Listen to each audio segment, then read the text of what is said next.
మేము కళాకారులము, మాకు గుర్తించండి, మాకు గుర్తింపు కార్డు ఇవ్వండి అంటే అదే రవీంద్ర భారతి దగ్గరికి వెళ్తే మేము ఎందుకు ఇలా నిలబడుతున్నారో నాకు అర్థం కాక, ఏం చేయాలో అర్థం కాక, నాకు ఎలాంటి రైట్స్ ఉన్నాయి వాళ్ళకి ఇవ్వడానికి, అలా అని నేను గవర్నమెంట్కి వ్యతిరేకంగా వెళ్ళి నేను ప్రొటెస్ట్ చేయలేనండి. అలాంటివి చెయ్యకూడదు అనే ఉద్దేశంతో వాళ్ళకు ఒక గుర్తింపు ఉండాలి, గౌరవం ఉండాలి. ఆ కార్డు ఇది ఉందండి, మా వాళ్ళకి ఇస్తున్నామండి, మీ చేతుల మీదనే మీరు ఇవ్వండి అని చెప్పి ట్రాన్స్పోర్ట్ మినిస్టర్లకి, దెన్ మన సీఎం గారికి, అలాగే ట్రాన్స్పోర్ట్ చైర్మన్ గారికి అందరికీ వచ్చేసి ఇవ్వబోతున్నామండి మేము ఫ్యూచర్లో. సో ఇలా ఇచ్చి వాళ్ళందరినీ ఆహ్వానించి వాళ్ళ చేతుల మీదనే ఒక కళ అనేది ఏంటిదంటే ఒక ఉమ్మడిగా వీళ్ళందరిలో వచ్చేసి ఒక శక్తి, వీళ్ళందరూ ఒక మీకు అంటే ఈరోజు కళల్ని కాపాడుతున్నారు అంటే కళాకారులేనండి. గ్రౌండ్ లెవెల్లో ఉన్న వాళ్ళే కాపాడుతున్నారండి. నేను బంజారా హిల్స్లో నేనుండి నేను కాపాడట్లేదు కదండి, నాకేమొచ్చండి.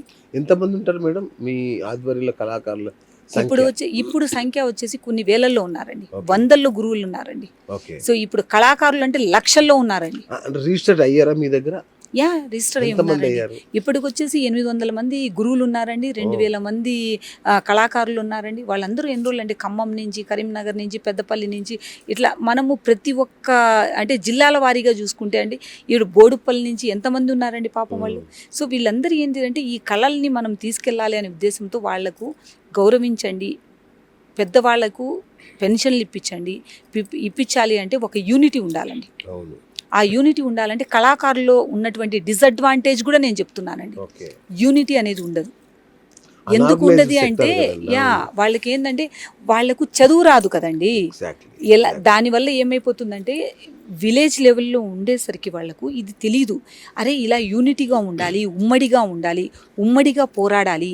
దానికి మనం వచ్చేసి పోరాడే కంటే కూడా మనము కొన్నిసార్లు అండి మాటలు పనిచేస్తాయి, కొన్నిసార్లు మౌనం పనిచేస్తుందండి. సో అన్నిటికీ మాటే పని చేయదండి. నేను నేర్చుకునింది మౌనంగా ఉండడం కూడా అది ఒక వెపనేనండి. మనం ఎంత మౌనంగా ఉన్నామనుకోండి అది అంత వెపన్ లాగా పనిచేస్తుంది. నా కళాకారులకి నేను ఇస్తున్న అవేర్నెస్ ఏంటిది అంటే మీరు వెళ్ళిపోయి అక్కడ ఎండల్లో నిలబడి అరవడాలు కానీ, ఎవరి మీద అయినా విరగబడడాలు కానీ ఇలా చేయొద్దండి. మన విలువల్లో మనం ఉండి 100 మంది వెళ్ళామే అనుకోండి, 10 మందికి అన్ని సర్టిఫికేట్స్ చేసుకొని వెళ్దాం. అన్ని మీకు A to Z అన్నీ కరెక్ట్గా ఉన్నాయని చెప్పేసి వెళ్దాం. వెళ్ళినప్పుడు అయ్యా ఈ 100 మంది వచ్చాం మేము, మా 100 మందిలో 10 మందికి కరెక్ట్గా సర్టిఫికేట్లు ఉన్నాయి. ఈ 10 మంది ఈ సర్టిఫికేట్స్ అన్నీ మీరు పరిశీలించండి, క్షుణ్ణంగా పరిశీలించుకోండి. అన్నీ చేసిన తర్వాత వాళ్లకు పెన్షన్లు ఇవ్వండి. ఎందుకంటే కళల్ని ఇన్నేళ్ళు వాళ్ళు వంశపారంపరంగా కాపాడుకుంటూ వస్తున్నప్పుడు వాళ్ళు అర్హులండి. 60 ఏళ్ళు 70 ఏళ్ళు ఉన్న వాళ్ళు కూడా కళ అంటే ఒక వేషధారణలోకి రావాలి అంటే వాళ్ళు ఎక్కడి లేని శక్తితో వస్తారండి. మనం ఇచ్చే ఫుడ్ కోసమో, మనం ఇచ్చే అకామిడేషన్ కోసమో దేనికి లేదండి. వాళ్ళకు గౌరవించి వాళ్లకు మనం వచ్చే అవకాశం కల్పిస్తున్నామంటే చాలా వచ్చేస్తారండి. కళాకారులు లక్షల మంది ఉన్నారు మీరు అన్నారు, నిజమే, ఎంతో మంది ఉన్నారు కదా. మన కోవిదాన్ని వాళ్ళు చేరుకోవాలంటే ఏం చేయాలండి? అంటే మా కెమెరా ముఖంగా అడుగుతున్నాను, సో దట్ ఎవరైనా ఉంటే ఎన్రోల్ చేసుకోవడానికి వీలైతే నెంబర్ ఏదైనా ఇస్తే అది కూడా వేస్తాను నేను. ఖచ్చితంగా అండి. ఎందుకంటే అది మీ చేతుల మీదనే మళ్ళీ వచ్చేసి చేస్తాము. ఇక్కడ కూడా అది ఇంకొకటి ప్రోగ్రామ్ పెడతాం. ఎందుకంటే వెబ్సైటింగ్ అనేది ఇక్కడ మీ సమక్షంలోనే మా వెబ్సైట్ లాంచింగ్ కూడా ఏది ఉందో అది కూడా లాంచ్ చేస్తాము. అలాగే మినిస్ట్రీ దగ్గర ప్రతి ఒక్క రాష్ట్రంలో ప్రతి ఒక్కరు అంటే మీలాంటి అభిమానించే వాళ్ళు కళల్ని ఎవరు ఎంతమంది ఉన్నారో వాళ్ళందరి సమక్షంలో మాత్రం వచ్చేసి మీడియా ముఖంగా ప్రతి ఒక్కరికి రిక్వెస్ట్ చేసుకుంటానండి నేను. ఎందుకంటే వాళ్ళకి లాభం చేకూర్చాలి, వాళ్లకు న్యాయం చేకూర్చాలి. నేను నా అంతవరకు నాకున్నంతలో నేను చేయగలుగుతున్నానండి. ఇంతకు మించి నేను చెయ్యాలి అంటే వాళ్ళకు చేయగలిగేది ఇది ఒక్కటేనండి. అంటే వాళ్ళకు ఒక దారి చూపించడం. ఈ దారిలో మీరు వెళ్ళారనుకోండి, ఇది నేను ఇచ్చేది ఎంత ఉంటుందండి, it's like A temporary. Government చేసేది ఏంటిదంటే ఇట్స్ ఏ అన్లిమిటెడ్. నాది అన్స్టాపబుల్.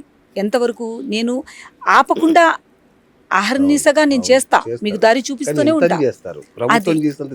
చేయలేను కదా, ఎందుకంటే నేను ఒక వ్యక్తినండి. గవర్నమెంట్ అనేది ఒక శక్తి. సో ఆ శక్తి పని చేయాలి అంటే ఈ వ్యక్తి అనేది దానికి ఇంతమంది ఉన్నారు అనేది కూడా నోటీస్కి తీసుకెళ్లాలండి. గవర్నమెంట్ని తప్పు పెట్టనండి, ఇక్కడ నేను ఎవరిని కూడా నేను తప్పు పెట్టనండి.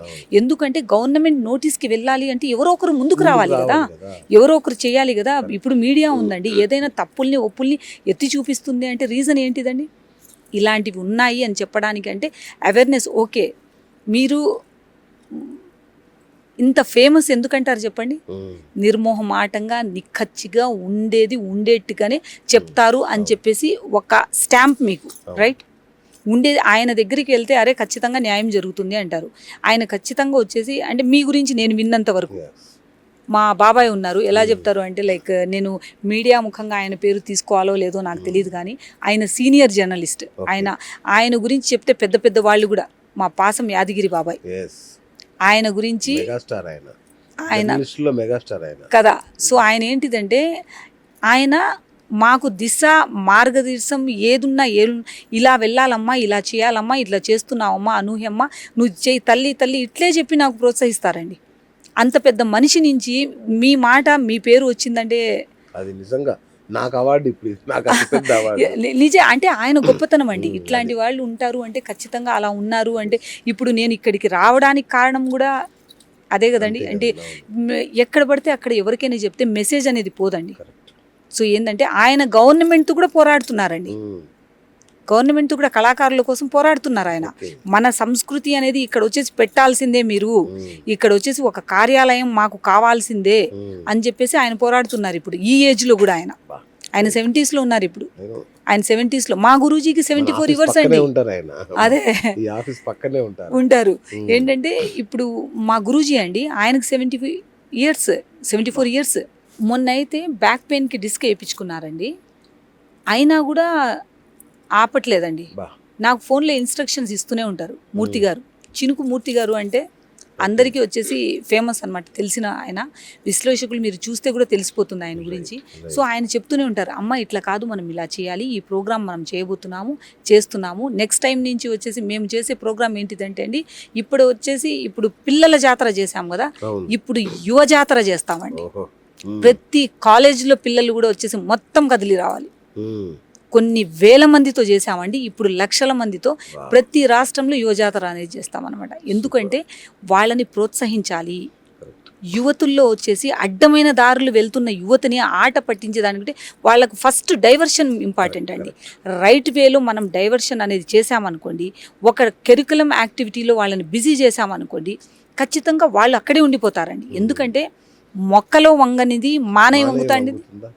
సో మొక్కలోనే వాళ్ళని మనం వంచాలి, ఇవన్నీ యాక్టివిటీస్ చేయించాలి అంటే ఫస్ట్ బీజం ఎక్కడి నుంచి వస్తుందండి? చిన్నప్పటి నుంచి ఇప్పుడు తల్లిదండ్రులే ఫస్ట్ మొదటి గురువులండి. తర్వాత స్కూల్లో అంతా జాయిన్ అయిపోతారు, తర్వాత గురువుల దగ్గరే ఎక్కువ ఉంటారు. వాళ్ళు నేర్పిస్తుండేది చూసుకున్న తర్వాత యువత జనాల్ని చూసి నేర్చుకుంటూ ఉంటుందండి. ఇప్పుడు మనం ఇచ్చే మెసేజ్ ఏంటిది, వాళ్ళకు మనం చేసేది ఏంటిది? ఇట్లా కూడా కాదు, ఇది కూడా ఉంది నీ కోసము, ఈ యాక్టివిటీ కూడా ఉంది, ఇది కూడా నువ్వు చేయొచ్చు అనే ఉత్సాహం కలిగించి వాళ్లకు ప్రేరేపించడం అన్నమాట.